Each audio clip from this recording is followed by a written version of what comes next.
Part 1 में हमने men's right activist, legal adviser and relationship counsellor Monika Garkhel ji से बात की gender equality, gender neutral law, husband and wife disputes, compatibility, पुरुषों को प्रताड़ित करने, false police and court cases, false 498A, false FIR, false domestic violence cases, महिला आयोग और एक तरफा कानून की। दर्शकों, हमें आपके ईमेल्स भी मिले हैं जिनका जवाब आपको आज की इस भाग 2 में और आने वाले नेक्स्ट प्रोग्राम में मिल जाएगा। जरूरत है प्रोग्राम को ध्यान से देखने व समझने की। दोस्तों, ये जो मामला है, जो पारिवारिक मसले हैं, ये बहुत नाजुक होते हैं। इन्हें सोचने की, समझने की बहुत ज़रूरत है और इसी विषय पर हम आगे भी इस चर्चा को जारी रखेंगे। जिस तरह से महिला आयोग है, पुरुष आयोग कहीं भी एग्जिस्ट नहीं करता, और क्या उसका असर पड़ रहा है हमारी आज के परिवारों पर, फैमिलीज पर, क्योंकि हम ही नेक्स्ट जनरेशन को तैयार कर रहे हैं। बड़े ध्यान से इस मुद्दे पर बात करने की, समझने की ज़रूरत है। हम सब समाज का हिस्सा हैं और हम सभी को इन चीज़ों को समझना पड़ेगा, क्योंकि अगर ये चीज़ें वहाँ तक नहीं पहुँचेंगी, हमारे लेवल पे ही अगर वो चीज़ें सॉर्ट आउट हो जाती हैं, तो फिर सभी अपने परिवार में खुश हैं। जैसे मैंने पहले भी आपको बताया कि बहुत गंभीर मुद्दा है, तो बड़े शांत दिमाग से सोचिएगा इन चीज़ों को और अपने आसपास में देखिएगा कि किस तरह का माहौल है। और मेरा यकीन है कि आजकल का जो ज़माना है या आजकल का जो प्रेजेंट सिनेरियो है, उसमें आपने अपने घर में या हर दूसरे या तीसरे घर में, जहाँ भी आप अपार्टमेंट में, सोसाइटी में, मोहल्ले में, गली में, सेक्टर में, जहाँ भी आप रहते हैं, वहाँ आपने ज़रूर इस तरह के केसेस को देखा होगा। आपके आसपास में, आपके रिलेटिव्स में, आपके कलीग्स में, आपके ऑफिस में, घर, दुकान, कहीं ना कहीं इन चीज़ों को, क्योंकि जितने केसेस पेंडिंग हैं उन केसेस से यही लगता है कि हर दूसरे तीसरे घर में इस तरह की दिक्कतें हैं। तो आइए बात करते हैं मोनिका गारखेल जी से। अभी रिसेंटली 2-3 महीने पहले की बात है, इलाहाबाद हाई कोर्ट का भी बड़ा अच्छा एक जजमेंट था जिसमें उन्होंने ये पाया कि इस तरीके से पुलिस ने 4 चालान पेश कर दिए। तो उनका भी ये कहना था कि एक family welfare committee FWC state government को अपॉइंट करनी है, और पहले जब भी कोई 498 का ऐसा मैटर आता है, FIR होने के बाद ये मैटर पुलिस उनको रेफर करेगी और वो अपनी छानबीन अपने तरीके से इसके ऊपर इन्वेस्टिगेशन करेंगे, दोनों ही पक्षों को बुलाएंगे, बात को समझेंगे, and they can take a time up to 60 days also. तो मुझे लगता है that is really a need of the hour, because जिस तरीके से आज एक के बाद एक, मतलब 498 की FIR कटती चली जा रही हैं। अभी आपने शायद पढ़ा हो, 1 नवंबर की बात है, राजस्थान की जो महिला आयोग की अध्यक्ष है रियाना रियाज जी ने ऐसे केसेस उठाए जो कि 30 सितंबर 2022 तक के थे शायद, और उसमें उन्होंने 900 केस तब तक रजिस्टर हुए थे। ठीक है, ये वो केसेस हैं जो महिला आयोग के द्वारा रजिस्टर हुए हैं। डायरेक्ट महिला थाने जाकर वाले उस नहीं है, महिला आयोग के, क्यों कई लोग तो महिला आयोग को ही डायरेक्ट अप्रोच करते हैं ना, विमेन सेल को, CAW को जिसको हम बोलते हैं, तो ये उनके द्वारा, उसमें से उन्होंने 450 केसेस झूठे पाए। क्योंकि जब 900 केस किसी स्टेट में रजिस्टर हो रहे हैं तो इट इज वेरी अलार्मिंग। बिल्कुल भाई, स्टेट की विमेन की मतलब एक स्टेट की महिला आयोग की अध्यक्ष हैं, तो ये जिम्मेदारी बनती है उनकी कि क्या परिवर्तन लाने चाहिए, सुरक्षा में क्या करना चाहिए, क्योंकि ये पुलिस का, सरकार का, इन सब का हिस्सा है ये चीज। हाँ, वेवर 450 झूठी। अब 450 में से 60 FIR उन्होंने पिक करी, उच्च अधिकारी है उस राज्य के, जिले के, मतलब राजस्थान की, जिस स्टेट की, उनको दी कि इस पर आप दोबारा जांच करिए, री इन्वेस्टिगेशन, और अंडर सेक्शन 182 और 211 इनके ऊपर जो है मुकदमा इन लड़कियों के ऊपर दर्ज करा जाए, फॉल्स झूठी FIR कराने पे, फॉल्स इंफॉर्मेशन देने पे, because this is a crime. आप झूठी कहानी घड़कर ये नहीं कर सकते, पर और इनको सजा दिलवाई जाए, मतलब ऑब्वियसली फिर जब प्रोसिक्यूट होंगी वो। अब इस पर देखिए, लोग धरना दे रहे हैं, इस पर लोग उनको कह रहे हैं, थ्रेटन कर रहे हैं, मतलब the feminist gang and all that, कि आप 24 घंटे के अंदर रिजाइन करिए, नहीं तो अपना ऑर्डर वापस लीजिए। क्यों? मैं कहती हूँ क्यों, एक महिला होकर अगर उन्होंने सही का साथ देना शुरू करा या कोशिश करी, एक पहल करी, तो उसमें आपको आपत्ति क्यों है? बिल्कुल, क्यों आपत्ति है? वो भी और मैं तो कहती हूँ बाकी भी स्टेट्स की महिला आयोग की जो अध्यक्ष हैं उनको ये प्रैक्टिस करनी चाहिए, क्योंकि यूपी पहले नंबर पे है झूठे केसों में और राजस्थान दूसरे नंबर पे है।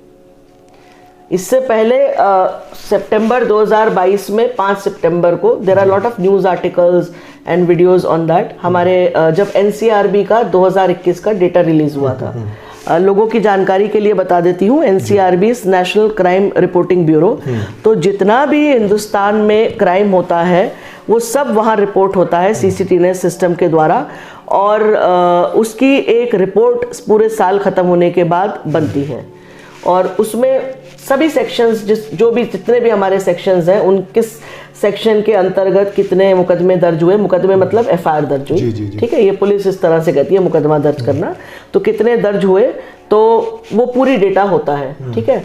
तो अगर आप उसका डेटा देखें तो गहलोत साहब ने खुद कहा कि मैं मान नहीं सकता कि राजस्थान में ऐसा है, और 56% ये जो आप दे रहे हैं 56% ये पूरा झूठा है।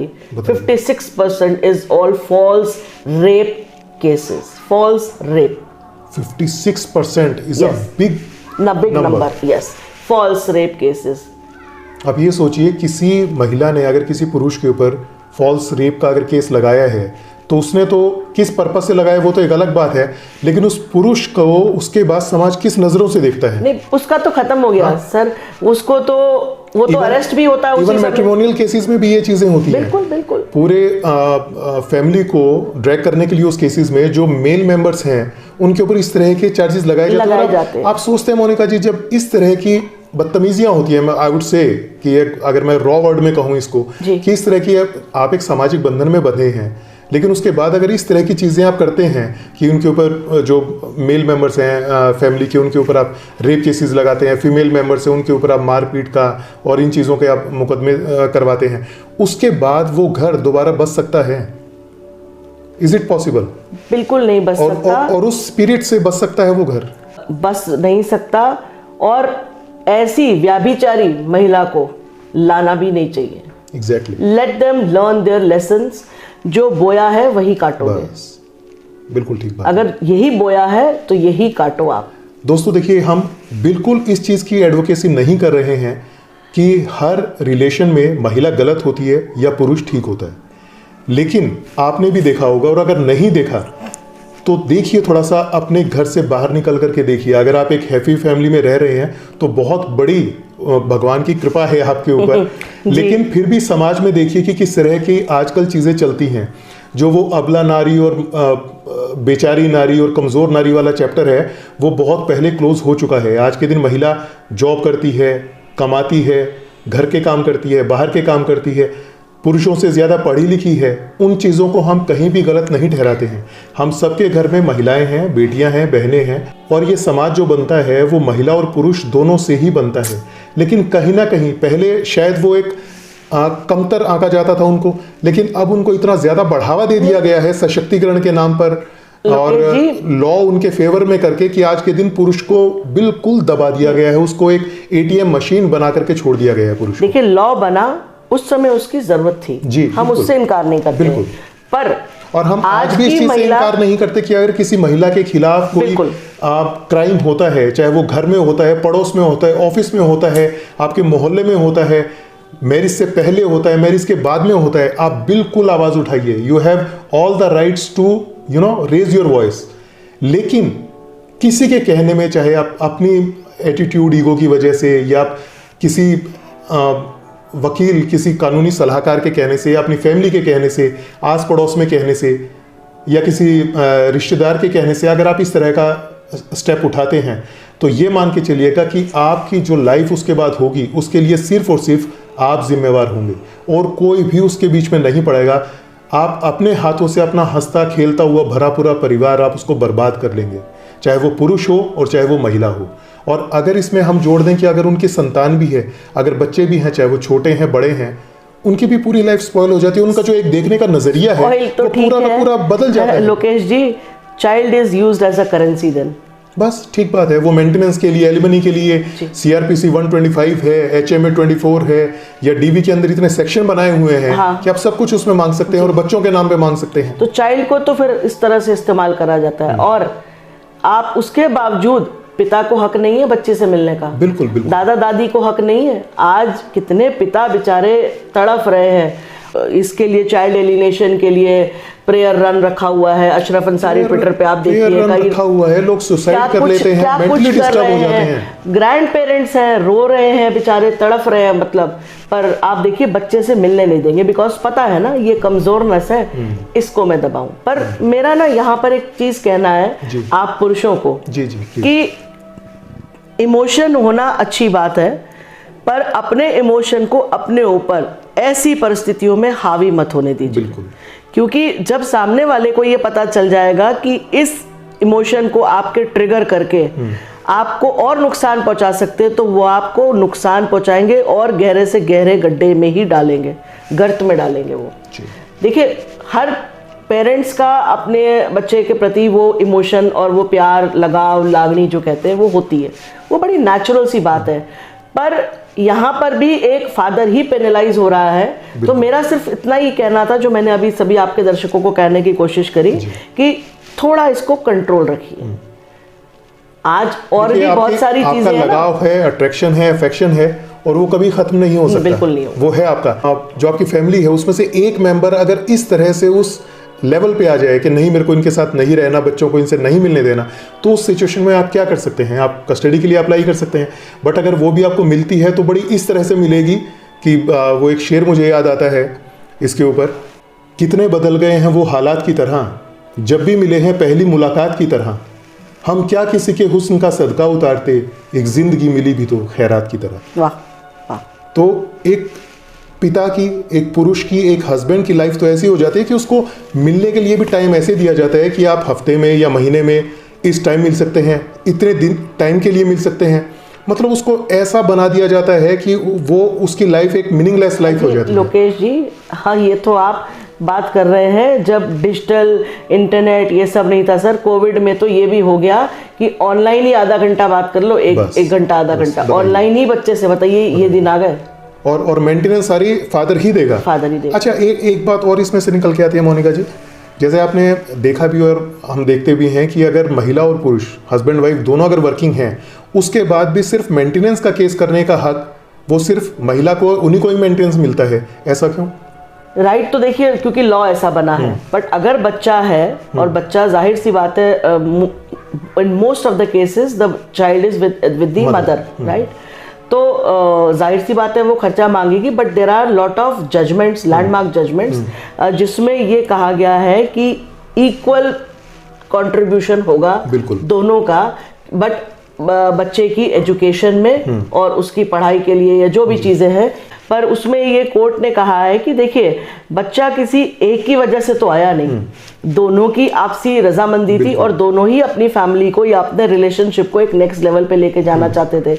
तो इसकी सजा एक ही व्यक्ति क्यों भुगतेगा, और वो भी तब जब बच्चा भी उसके पास नहीं रह रहा। तो ये अन्याय है, दिस इज इनजस्टिस। और आप जो है इक्वल, आप भी कमाती हैं तो इक्वल एक्सपेंसेस आपको बॉर्न करने हैं। इसके अलग अलग क्राइटेरिया है। अगर दूसरा बच्चा है तो उस हिसाब से है। और अगर हमारे जो व्यूअर्स हैं वो भी अगर देखना चाहें तो गूगल पर आजकल हर चीज़ अवेलेबल है। हाँ, बिल्कुल। और ऐसे बहुत सारे, जैसे आपने बताया कि जो सोशल एक्टिविस्ट हैं जो ऐसे काम करते हैं, तो ऐसे काफ़ी संगठन हैं, एनजीओज हैं, आप उनकी साइट पे भी जाके आप देखेंगे तो उन्होंने भी ऐसी साइट बनाई हुई कि जिसकी में आप थोड़ा सा भी अगर आप सर्च करेंगे तो आपको there are lots of judgement, जिसमें आपको वो जजमेंट मिल जाएंगे उसके अंदर। जैसे कि लोकेश जी, अभी हम वो राजस्थान वाला मैंने आपको बताया ना कि जिस स्टेट का सीएम खुद कह रहा है, आप देखिए मतलब कितनी घिनौनी सोच है ये। शर्म आती है मतलब मुझे कहते हुए। एक 75 साल के पिता, बुजुर्ग ससुर है, क्योंकि रिश्ते में आपके ससुर हैं, आप उनके ऊपर रेप के चार्जेस लगाते हैं। बताइए। और मैं हैरान हूँ पुलिस की ऐसी मानसिकता पे कि उनके गले ये बात उतर कैसे जाती है। भाई कुछ तो, या तो कुछ दिखाओ, कुछ लाओ, कुछ बताओ।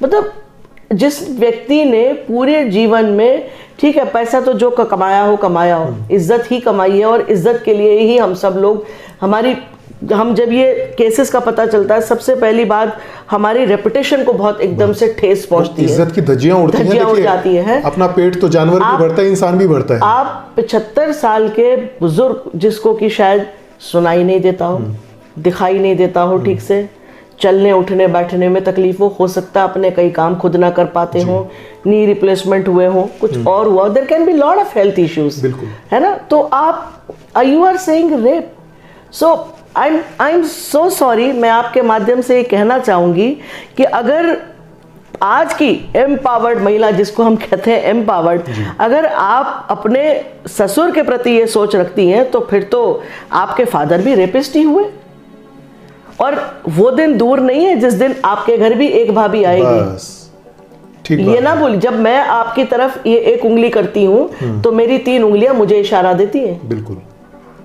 उंगली उठाना बहुत आसान है। आप देखिए कोर्ट्स में ये मामले लंबित क्यों हैं, क्योंकि एविडेंस तो है नहीं। बिल्कुल।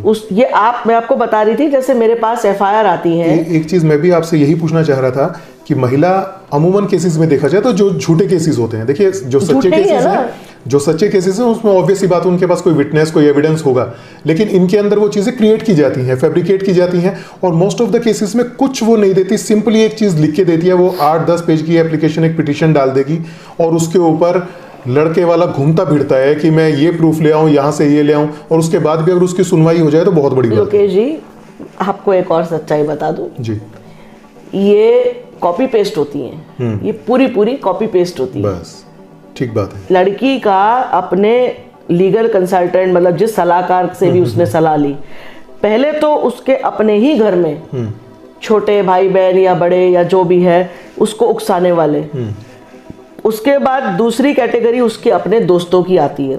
दोस्तों में विमेन फ्रेंड भी हो सकती है, मेल फीमेल कोई भी हो सकते हैं, ठीक है।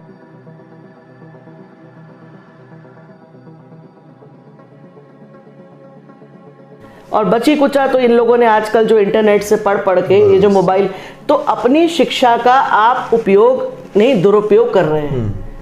आपको शिक्षा, इसलिए बेटी बचाओ बेटी पढ़ाओ मोदी जी रोज कहते हैं, पर बेटी पढ़ाओ पर झूठे केस तो बंद करवाओ। ठीक बात है।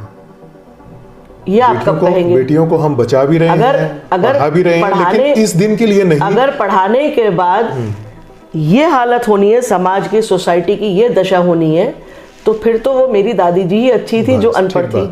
ठीक बात है। जिन्होंने पूरे परिवार को बांध करके रखा। एक परिवार में तब कम से कम 15, 20, 25 लोग होते थे, और उसके बाद भी कभी किसी तरह की शिकायत नहीं आती थी किसी से। तो वो क्या कम थी? आजकल की लड़कियों को ना तो घर का ही काम करना है, दरअसल तो नौकरी भी नहीं करनी है। एजुकेशन भी सिर्फ दिखाने के लिए एक ऑर्नामेंट की तरह होती है कि अच्छा लड़का मिल जाए, 6 फिगर सैलरी, 7 फिगर सैलरी, एक अच्छा लड़का मिल जाए। उसके बाद आप देख लीजिए सगाई होते या बात होते काम छोड़ देती है। वाई? अच्छा, और कई ऐसी हैं जिन्होंने जब केस करे तब काम छोड़ दिया, तब तक कर रही थी, ठीक है, उसके बाद काम छोड़ दिया। क्यों? आप इक्वालिटी की बात कर रहे हैं, हमारा सरकार से लेकर सब जगह इक्वालिटी ये वर्ड हम सुन रहे हैं, बराबरी। तो फिर बराबरी बच्चा पालने पे भी होनी चाहिए, बराबरी खुद को पालने पे भी होनी चाहिए। फिर कोर्ट में आप मेंटेनेंस की भीख क्यों मांगते हैं, और एलिमनी के नाम पे आपको पैसा क्यों चाहिए? और वो पैसा भी बच्चों के ऊपर कितना खर्च होता है वो सभी को पता है। वो पैसा भी उसके ऊपर और उसके परिवार के ऊपर ही खर्च होता है। बिल्कुल। बच्चे के नाम पर पैसा लेकर के लड़की अपने लिए और अपने माँ बाप भाई बहन उनके लिए वो खर्चा करती है। अब उन केसेस में ये भी देखा जाता है, क्योंकि वो इतना मेंटेनेंस बढ़ा चढ़ा के मांगते हैं। तो कह देंगे कि ये तो महीने के 4 लाख रुपए कमाते हैं। 4 लाख रुपए समझ में भी आता है कि कितने जीरो होते हैं, और 33% तो टैक्स में गया। तो अगले का टेक होम क्या था, और टेक होम में और भी तो लायबिलिटीज होंगी। सीधा कह दीजिए 4 लाख रुपए कमाते हैं, 5 लाख रुपए कमाते हैं। मतलब सोचे तो सही इंसान बोलने से पहले कि हम कह क्या रहे हैं। मेरे ख्याल में कहीं ना कहीं जो ये कॉन्स्टिट्यूशन में लिखा हुआ था आर्टिकल 14 में कि राइट टू इक्वालिटी, वो सिर्फ एक लिखने की बात काफ़ी हद तक इन रिश्तों में अगर मैं देखूं तो वो बन के रह गई है। अदरवाइज फिर ये महिला आयोग है, सिर्फ ये महिला आयोग नहीं होता, आप इसको दीजिए ना, आप जनता आयोग दीजिए इसका नाम। आप इसको आप बोलते हैं जब कॉन्स्टिट्यूशन में we the people of India, तो फिर उसमें महिला और पुरुष वाला क्या चक्कर है? आप कोई भी अगर कानून आप उसमें लिखिए कि किसी भी इंसान के साथ अगर ये होता है तो वो ये स्टेप ले सकता है, कानून उसका ये साथ देगा। उसमें ये क्यों कि अगर महिला के साथ होता है, क्यों आज पुरुष के साथ नहीं होता? मैरिटल रेप सिर्फ महिला के साथ होता है, क्यों पुरुष के साथ नहीं होता? मैं आपको इस पे थोड़ी let me throw some light on this. देखिए, उसके लिए तो ह्यूमन राइट्स कमीशन है, पर दुर्भाग्य की बात यह है कि ह्यूमन राइट्स कमीशन पे कभी आप कोई कंप्लेंट रजिस्टर करेंगे, भूल जाइए कि कभी उस पर कोई जवाब आएगा या उसका निस्तांतरण होगा या ह्यूमन राइट्स वाले उसके अंदर इंटरवीन, उन्हें मतलब ही नहीं है। तो महिला आयोग, महिला के लिए तो महिला आयोग हो गया, महिला भी मैरिड महिला, लेट मी क्लैरिफाई, ठीक है। तो एक पुरुष आयोग भी बना दीजिए। पुरुष ने क्या कसूर किया है? हमारे देश की 70-75% जो पॉपुलेशन है that is male, taxpayers are male, सारी रिस्पॉन्सिबिलिटी निभाने वाले, हर जिम्मेदारियां सब चीज के लिए पुरुष है ना, और फैसिलिटीज और ये बड़ी बड़ी बातें करने के लिए फिर महिला। और अगर है जज्बा है तो कुछ बन के दिखाओ, तब माने बात, कुछ बन के दिखाओ, कुछ करके दिखाओ। उसको कहते हैं असली शिक्षा और एम्पावरमेंट। एम्पावरमेंट का मतलब ये नहीं है कि मैं एक कहानी बुन के क्रिमिनल कॉन्स्पिरेसी किसी परिवार के खिलाफ प्लॉट कर दूं। मैं आपको जैसे अभी बता रही थी, ये मैटर्स क्यों लंबित हैं, क्योंकि लड़की को डीवी में तो कुछ खर्चा वर्चा मिलने लग गया, ठीक है। उसने आना, अब 498 में उसका काम क्या है? उसको तो सिर्फ आपको हैरान परेशानी करना था। 498 में तो वैसे भी मेरे ख्याल में वो पार्टी नहीं बनती है, वो आपका स्टेट के साथ होता है। हाँ जी, तो उसने आना बंद कर दिया। अब हस्बैंड बेचारा स्ट्रगल कर रहा है, कहाँ से क्रॉस हो, कहाँ से एविडेंस हो। अब जब तक दूसरा पक्ष आ नहीं, अच्छा माय लॉर्ड, हमारे अगर लड़का नहीं आएगा दो, उसको मुश्किल से 2 मौके भी ना दे, पर लड़की को 10-10 ऐसे केसेस सुनती हूँ मैं रोज, 10-10 मौके दे रहे हैं। वो पेंडिंग है। हाँ, 2-2, 3-3 साल से लड़की आ नहीं रही है। अब बताइए इसका क्या हल है? क्या हल है इसका? एंड आज की डेट में 5 करोड़ मुकदमे हमारी हिंदुस्तान की अदालतों में नीचे से ऊपर तक लंबित हैं, जिसमें से करीबन 3.5 करोड़ मुकदमे सिर्फ मैरिटल मुकदमे हैं। My God, can you imagine? Can you imagine? अब वो कब डिसाइड होंगे और कब डिसाइड नहीं होंगे, ये तो अल्लाह ही मालिक है इसका, कब डिसाइड होंगे। पर उतनी देर वो परिवार उस डिप्रेशन, उस स्ट्रेस में तो जिएगा। मैन की मेंटल हेल्थ का इतना मेंटल ट्रॉमा से गुजर चुका होता है वो परिवार कि उसके बाद फिर चाहे फैसला किसी के हक में हो, बिल्कुल, लेकिन 2 परिवार जो हैं वो 2 परिवार बर्बाद हो चुके हैं। एनसीआरबी का 2021 का डेटा, सुसाइड का डेटा आप देखें तो उसमें 1.8 टाइम्स हायर है कंपेयर टू 2020 मेन सुसाइड। बताइए, 1,64,033 पुरुषों ने 2021 में आत्महत्या करी है। और अगर हम उसके रीजंस में जाते हैं, मुख्य कारणों में, तो फैमिली प्रॉब्लम्स, और एज फैक्टर में जाते हैं तो 35 to 45। जी, नहीं झेल सकता जिस तरह की हमारी कानून प्रणाली है। मैं इन लड़कियों से पूछती हूँ कि भगवान ना करे आपके ऊपर कोई ऐसा मैटर आ जाए और आप इनोसेंट हो, कितनी देर झेल पाएंगी आप? ये तो मगरमच्छ के आंसू निकलवा के सब जगह कार्ड खेलना अपना। ये अबला नहीं है, ये आबला है। ठीक बात है। ये अबला नहीं थी, तो ये आबला है। मुझे लोकेश जी अच्छा नहीं लगता एक महिला होते हुए मैं किसी महिला के लिए ऐसा कहूं। जिस तरीके से इसका दुरुपयोग करा जा रहा है, और हैरानी की बात है कि इस लड़की को, महिला को ये नहीं समझ में आता कि इसके बाद वेयर विल आई लैंड, मेरी जिंदगी का क्या, क्योंकि कोई दूसरा भी इतनी जल्दी नहीं अपनाएगा। दोस्तों, ये जो मामला है, जो पारिवारिक मसले हैं, ये बहुत नाजुक होते हैं। इन्हें सोचने की, समझने की बहुत ज़रूरत है, और इसी विषय पर हम आगे भी इस चर्चा को जारी रखेंगे। दोस्तों, आपको ये प्रोग्राम कैसा लगा हमें ज़रूर बताइएगा। अगर आप भी इस तरह के झूठे केसेस का शिकार हैं तो आपके साथ क्या घटना हुई, किस तरह से आपने अपने आप को मजबूत रखते हुए, परिवार को मजबूत रखते हुए उस लड़ाई को लड़ा, क्योंकि ये लड़ाई है झूठ के खिलाफ आपके सच की, आपके मान की, सम्मान की। किन चीज़ों से आपको सपोर्ट मिला, वो ज़रूर हमें बताइएगा। आपके कमेंट्स का हमें इंतज़ार रहेगा। अगर अभी तक आपने इस चैनल को सब्सक्राइब नहीं किया है तो आप इस चैनल को सब्सक्राइब कर सकते हैं। ज़्यादा से ज़्यादा इस वीडियो को शेयर कीजिए। हो सकता है हम किसी ऐसे ही दुखी परिवार तक मदद पहुंचाने में उनकी हेल्प कर सके। दोस्तों, आपको ये प्रोग्राम कैसा लगा हमें ज़रूर बताइएगा।